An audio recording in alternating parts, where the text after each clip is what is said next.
I never thought I'd uncover a secret family getaway planned without me, especially on my milestone birthday.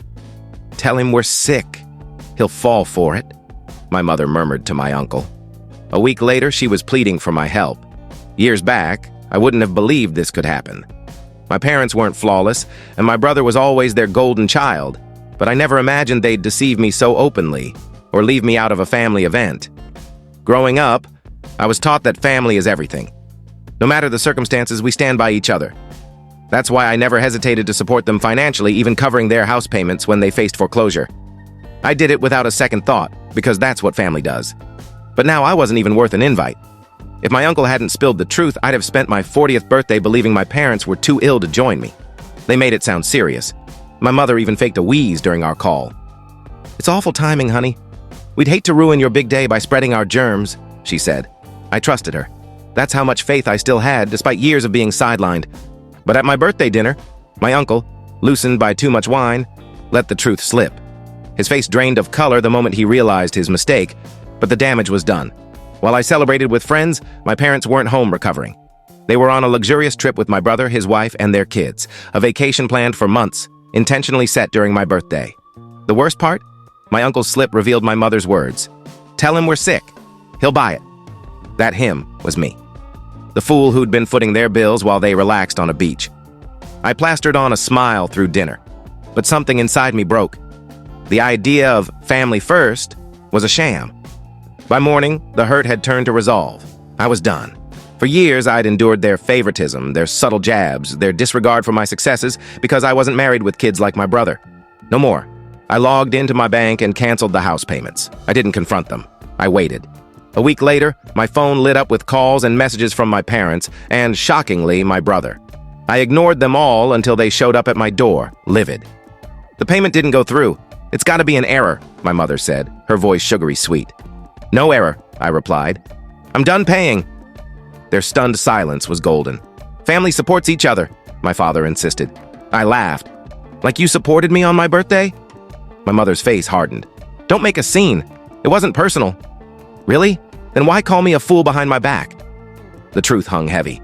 My brother's wife, Lisa, arrived soon after, furious. "How could you abandon Mom and Dad?" she shouted. "Who paid their mortgage for 5 years while you vacationed with them?" I fired back. Her expression shifted. She turned to our parents. "You never told me Mark was covering everything?" Chaos broke out. Lisa, the favored one, turned on them. "Sort it out yourselves," she snapped before storming off. Days later, the bank called. My parents had tried to restart payments without my approval. Fraud. I confronted them, and their excuses fell apart. "You're dead to me," I said, walking away. As I left, Lisa pulled up, revealing our parents had lied again, claiming I'd threatened them. We both saw the reality. They only cared about what we could provide. That night, I changed my number, blocked them everywhere, and felt liberated. Family isn't about blood. It's about who truly values you. And my parents? They never did. After cutting them off, I braced for guilt, but relief washed over me instead. For the first time in years, I wasn't burdened by their demands or lies. The quiet was freeing. A few days later, Lisa reached out. She'd canceled her family's planned theme park trip, just as she'd said. "I never saw it before," she admitted over coffee. "They've been playing us both, just differently." I nodded. "You were the star because you gave them the perfect family image. I was just the bank." She sighed. "And now that we're both done, they're scrambling." Sure enough, our parents resorted to desperate tactics. They reached out to relatives, weaving a tale about how I'd deserted them in their hour of need. But when my uncle, the one who'd revealed their trip, spoke up, their story collapsed. "They told me they were sick too," he confessed in the family chat. "I didn't know they were excluding Mark." The fallout was quick. Relatives who once admired my parents' tight-knit family saw the truth. My aunt even called to apologize for not noticing how unfairly I'd been treated. Meanwhile, my parents' finances spiraled. Without my payments, they couldn't keep up with the mortgage. The bank sent warnings, and for once, no one bailed them out. Then came the final twist. My father showed up at my apartment, alone. He looked worn, his pride replaced by something new, regret. "We're losing the house," he said quietly. "Your mother's falling apart. She can't sleep." I crossed my arms. "And?" He paused. "I'm not here for money, I'm sorry." I nearly scoffed. "For what?" The lies? The betrayal? Or just for ignoring me unless you needed something? His shoulders sagged. All of it. For a moment, I considered slamming the door. But then I realized this wasn't about forgiving them. It was about closing the chapter. You made your choices, I said. Now live with them. He left without another word. Months passed. Lisa and I grew closer, bonding over our shared understanding that family isn't about duty, but respect. She even teased. Turns out, the lesser sibling was the one holding it all together. As for my parents, they moved into a small rental. My brother, despite his initial anger, didn't step up. The golden child couldn't or wouldn't carry the load. On my 41st birthday, I celebrated with friends, Lisa, and her kids. No deception, no wait, just people who genuinely cared. That night, a text came from an unknown number. "Happy birthday. We miss you." I deleted it without responding. Some bridges, once burned, stay down.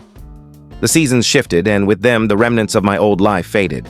My parents' attempts to reach me dwindled, their messages more frantic. I kept them blocked, though I'd sometimes pause over an unknown call. Old instincts linger. Lisa and I started monthly dinners. They were stiff at first, filled with unspoken regrets and quiet moments. But we found our groove. She brought the kids, who only knew Uncle Mark for his killer waffles. One night, as we cleared the table, Lisa hesitated. "Mom called yesterday." I kept scrubbing a pan. "Let me guess. They're facing eviction?" "Worse." She dried a glass slowly. "Dad's got early-stage Parkinson's." The pan slipped from my grip. I'd imagined this moment countless times, the news that would break me, pull me back. But all I felt was exhaustion. "What do they want?" I asked evenly. Lisa's voice softened. "They want to see you. Not for money. Just to talk." I turned off the tap. The kitchen felt too small. "Mark." "No." I dried my hands. "They had 40 years to be decent parents. A diagnosis doesn't change that." She didn't push. Maybe she knew I'd say that, or maybe she got it. I still drove by their house sometimes, not out of nostalgia, just curiosity. That's how I spotted the for sale sign on their patchy lawn. Lisa confirmed it the next day. "They're moving to a senior community, cheaper, with medical staff." "Good for them," I said, and meant it. But life loops back. 3 months later, I stood in a Stark hospital corridor, Lisa clutching my arm. "He asked for you," she whispered. Dad looked frail in the hospital bed, his hands shaking in a way I didn't recognize. Mom sat rigid beside him, her face a mask. For a long moment, no one spoke. Then Dad cleared his throat. "The coffee here," he said slowly. "It's awful." And just like that, 20 years dissolved. I laughed, a real laugh, and Mom's tension eased. I didn't stay long, didn't promise to return. But as I reached the door, Dad called out, his voice stronger than I'd heard in years. "Your mom still keeps that hideous mug you made in grade school?" I didn't turn back, but I nodded, and that was enough. Dad's funeral was small 2 years later. Mom moved in with Lisa's family, though we both know it's temporary. Sometimes at the kids' birthday parties, Mom will press a container of food into my hands. "You're too skinny." For a second, it feels almost normal. We don't talk about the past. Not really. But last winter, as we wrapped gifts, she said suddenly, "You were always the strong one." I sealed a gift's edge carefully. "I know." She didn't cry. Neither did I. And maybe that's the real ending. Not with grand gestures or full reconciliation, but with quiet acknowledgement. With the truth that love and pain can coexist, and family in all its fractured beauty is never just one thing. I still cover Lisa's streaming subscription. She still forgets my birthday. Some things stay the same, and some things change just enough. If you connected with this story and felt its emotional weight, please give it a like, share it with others, and follow for more real-life tales and heartfelt moments. Your support means everything, and it helps us share more stories like this. Thank you for reading, and I'll see you in the next one.